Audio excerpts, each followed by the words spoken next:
How do you do? And I do hope you remember the little tip on how to become a much better reader that I gave to you some time back. Just practice reading each Bible story right after I do. And then, after you practice, read it to someone else.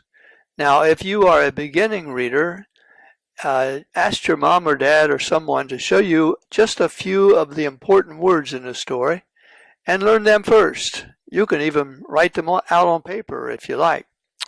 Today's Bible story is about some very wise men.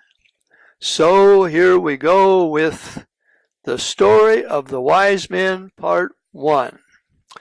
Have you ever looked up into the sky at night and been impressed by the many lights or stars that God created?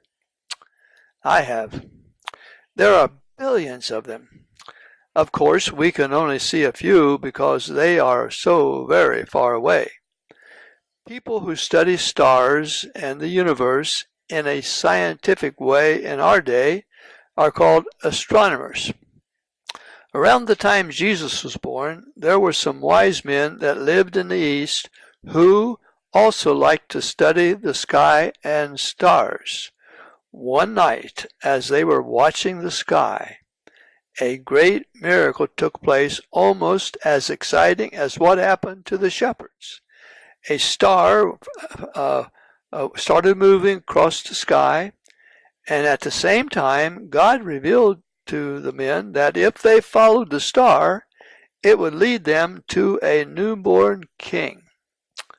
Well, of course, they started on the long journey as soon as possible, and they took with them many treasures to give to Jesus when they find him and will worship him as their newborn king. The star led them close to Jerusalem, and the wise men went in to King Herod and asked him, "Where is he that is born King of the Jews? For we have seen his star in the east and have come to worship him." Herod was really troubled by what the wise men had said about a new king being born. And he didn't like the fact that these men had traveled such a great distance to worship him and to lay costly gifts before him. Now Herod was an evil man, and in tomorrow's story he will come up with an evil plan to destroy Jesus, the one whom the wise men called the King of the Jews. Do you know what Herod's evil plan will be? And do you think it will work? Don't miss part 2 of the story of the wise men. And until then, always remember that Jesus is your very best friend. And this grandpa will be looking forward to seeing you again tomorrow.